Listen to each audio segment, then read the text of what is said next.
Баршаңызға сәлем. Көпшілігіміздің сүйікті тағамымыздың бірі фаршированный перец дайындаймыз. Кейбір жандар голубцы деп те атайды.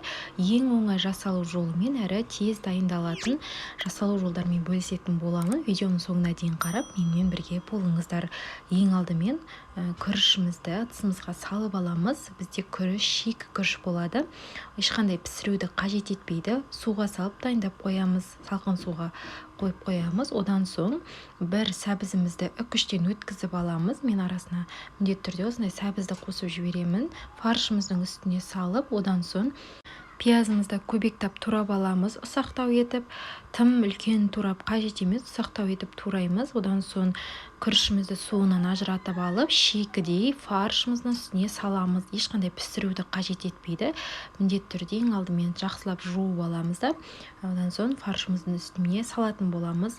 Одан соң дәміне қарай тұзын саламыз. Егер де еттеріңіз тұздалған болса, тұзды сәл аздау салғанда дұрыс. Одан соң үстіне қара бұрышымызды міндетті түрде қосып, барлығын жақсылап біркелкі етіп араластырамыз. Міндетті түрде жақсылап қолмен сығып араластырған дұрыс.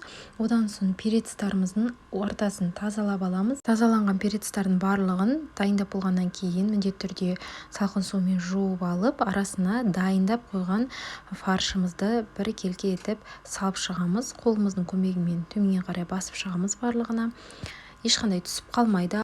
Арасына ұн, жұмыртқа қосуды қажет етпейді. Бірден барлығын салып шығатын боламыз.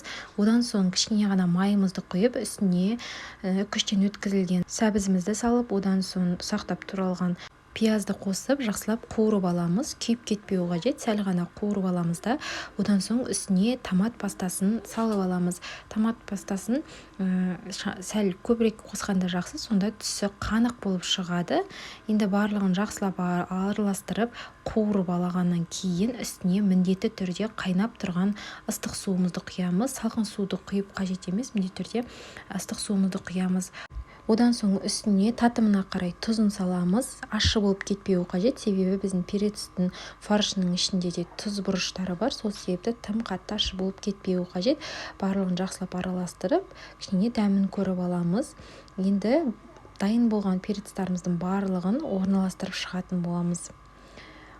Кішкене суды ортасынан келтіріп құямыз. Ешқандай арасы ашылып кетпейді. Жақсы пісіп шығады. Сонда суы көп болған перецтің дәмі өте ерекше болып, сорпасымен дәмді шығатын болады. Және арасына картопты да қосып жіберсеңіздер болады. Сонда тойымды әрі дәмді болып шығады. Енді бетін жауып, кішкене қайнатып аламыз. Қатты отта бетіне шыққан көбігін міндетті түрде алып тастаймыз, артық көбіктерін.